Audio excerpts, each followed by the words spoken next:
யாரு மலை யாருக்குடா சொந்தம் அப்படிங்கிற மாதிரி மதுரை சுற்றியுள்ள பல பகுதிகளில் இந்த போஸ்டர் வைரலானதை தொடர்ந்து மதுரை திருப்பரங்குன்றம் நம்மளுடைய ஆறுபடையப்பனுடைய ஒரு வீடான திருப்பரங்குன்றம் மலையை சுற்றி கிட்டத்தட்ட ஆயிரக்கணக்கான முருக பக்தர்கள் வந்து குவிஞ்சிருக்காங்க. முக்கியமா அந்த போஸ்டரை இப்ப நான் உங்களுக்கு டெலிகாஸ்ட் பண்றேன். இந்த போஸ்டரை நீங்களே பாருங்க. மதுரை திருப்பரங்குன்றம் சிக்கந்தர் மலையா, அதாவது திருப்பரங்குன்றம் யாருடைய மலைன்னு நம்ம தமிழ்நாடு மட்டும் இல்லாம ஒட்டுமொத்தமா உலகத்துல வாழும் அனைத்து தமிழர்களுக்கும் தெரியும். திருப்பரங்குன்றத்தில் நீ சிரித்தாள் முருகா அப்படிங்கிற அந்த பாடலே மற்றும் திருப்பரங்குன்றத்தில் நடந்த திருமணமாக இருக்கட்டும், இது யாருடைய மலை அப்படிங்கறத ஒவ்வொரு முருக பக்தர்கள் ஒவ்வொரு ஹிந்துக்களுடைய ரத்தத்துல கலந்திருக்கும் இந்த மலை யாருடைய மலை என்று. ஆனா இதுல அந்த போஸ்டர்ல என்ன அடிச்சிருக்காங்க பாருங்க, மதுரை திருப்பரங்குன்றம் சிக்கந்தர் மலையா பாருங்க, சிக்கந்தர் மலைன்னு அடிச்சிருக்காங்க. இதை படிக்கிறப்பே நம்மளுக்கு எல்லாம் எவ்வளவு டென்ஷன் ஆகுது. மதுரை திருப்பரங்குன்றம் சிக்கந்தர் மலை ஹஜரத் சிக்கந்தர் பாதுஷா பள்ளிவாசலில் மத வழிபாட்டு உரிமையை காக்க சிக்கந்தர் மலையில் ஆடு கோழி அறுத்து சமூக நல்லிணக்கத்திற்கான சம்மந்தி விருந்து போடப்படுகிறது. மதுரை வாழ் அனைத்து மத சகோதரர்களும் இஸ்லாமிய சகோதரர்களும் திரளாக கலந்து கொள்ளுமாறு அன்புடன் கேட்டுக்கொள்கிறோம். ஹஜ்ரத் சுல்தான் சிக்கந்தர் பாதுஷா தர்கா பள்ளிவாசல் அப்படின்னு அந்த தர்கா பள்ளிவாசல் சிக்கந்தர் பாதுஷா தர்கா பள்ளிவாசல் வந்து இந்த போஸ்டரை மதுரை முழுக்க அடிச்சிருக்காங்க. இந்த போஸ்டரை பாக்குறப்பவே நமக்கெல்லாம் எவ்வளவு காண்டாவது. அதாவது அது திருப்பரங்குன்ற மலை வந்து சிக்கந்தர் மலையா, எந்த அளவுக்கு இவங்க இந்த போஸ்டரை வந்து எந்த தைரியத்தில் அடிச்சாங்கன்னு நமக்கு தெரியல. முக்கியமாக நம்ம தமிழர்களுடைய கடவுளான முருக கடவுளுடைய ஒரு வீடு தான் திருப்பரங்குன்றம். திருப்பரங்குன்றம் முருகனுக்கு இருக்கிற ஒரு மிகப்பெரிய வரலாறு, எவ்வளவு பெரிய வரலாறு.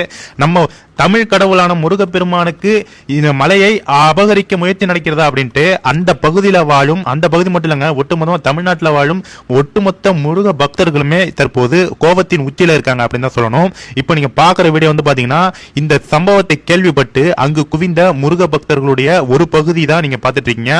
கிட்டத்தட்ட பாத்தீங்கன்னா ஆயிரக்கணக்கான முருக பக்தர்கள் அந்த திருப்பரங்குன்றம் நம்ம முருகருடைய அந்த மலை கோவிலை சுற்றி வந்துட்டாங்க. கண்டிப்பா ஒவ்வொரு முருக பக்தர்களும் இந்த வீடியோவை ஷேர் பண்ணுங்க. ஏன்னா நம்மளுடைய உரிமையை நம்ம வீதியில இறங்கினா மட்டும்தான் நம்மளால மீட்க முடியும். இந்த அரசாங்கத்தை நம்பி பிரயோஜனம் கிடையாது.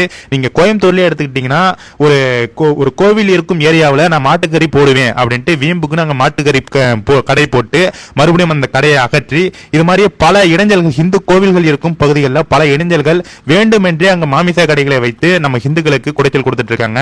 இது யாரு பண்றாங்க அப்படின்னு நம்ம டீட்டெயிலா போக விரும்பல. இந்த அரசாங்கம் இந்து அறநிலையத்துறை தான் இதற்கு உரிய நடவடிக்கை எடுக்க வேண்டும் அப்படின்னு நம்ம எல்லாம் கோரிக்கை வைத்தாலும் அதனால எந்த பிரயோஜனமும் கிடையாது. இந்து அறநிலையத்துறையை பற்றி நம்ம எல்லாருக்குமே தெரியும் எந்த அளவுக்கு அவங்க வந்து ஒரு மோசமான ஒரு துறையாக போய் கொண்டிருக்கிறார்கள் அப்படின்னு.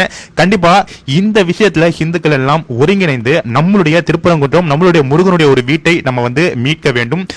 அதுல அந்த போஸ்டர்ல வந்து பாத்தீங்கன்னா பறிபோகுது இன்று படை வீடு நாளை உன் வீடு அப்படின்னு சொல்லி இந்த போஸ்டர் வந்து ஹிந்து முன்னணியில இந்த போஸ்டர் அடிச்சிருக்காங்க. கண்டிப்பா நம்ம முருக பக்தர்கள் ஒவ்வொருவரும் வீதியில இறங்கி நம்ம திருப்பரங்குன்றம் முருகருடைய வீடிற்காக நம்ம போராட வேண்டும். இந்த வீடியோவை ரெடி பண்றதே எனக்கு ஒரு மிகப்பெரிய ஒரு புண்ணியம் தான். கண்டிப்பா இந்த வீடியோ பாக்குறவங்க ஷேர் பண்ணாலும் உங்களுக்கு முருக பக்தர்களுடைய அருள் கண்டிப்பாக கிடைக்கும். ஏன்னா இது நம்ம முருகருக்காக செய்யும் ஒரு சேவை, ஒரு தொண்டு. முருகருடைய வீடை பாதுகாக்க நம்ம இந்துக்கள் அனைவரும் ஒன்றிணைய வேண்டும், முருக பக்தர்கள் அனைவரும் ஒன்றிணைய வேண்டும். இன்றுமே தாமதிக்காமல் இந்த திராவிட கட்சிகளை நம்பி பிரயோஜனம் இல்லை. பாஜகவின் பக்கம் அனைத்து முருக பக்தர்களும் இந்துக்களும் பின்னாடி நிற்க வேண்டும். பாஜகவிற்கு இந்து முன்னணிக்கு நம்ம இந்துக்களுக்கு ஆதரவாக பேசக்கூடிய அனைவருக்கு பின்னாலும் நம்ம வந்து ஒருங்கிணைந்து நிற்க வேண்டும். தயவு செய்து ஒவ்வொரு ஹிந்து இந்த வீடியோவை ஷேர் பண்ணுங்க. அந்த போஸ்டர் மறுபடியும் பாருங்க, நம்ம திருப்பரங்குன்றம் முருகர் மலையை சிக்கந்தர் மலைன்னு போஸ்டர் அடிச்சிருக்கானா அவனுக்கு எவ்வளவு திமிரு இருக்கும் அப்படிங்கறத நீங்க இந்த போஸ்டர் பாக்குற ஒவ்வொரு முருக பக்தரும் வைரலா எரிகிறது. கண்டிப்பா இந்த வீடியோவை எல்லாருக்குமே ஷேர் பண்ணுங்க ஃப்ரெண்ட்ஸ், மறக்காம ஷேர் பண்ணுங்க. Thank you friends.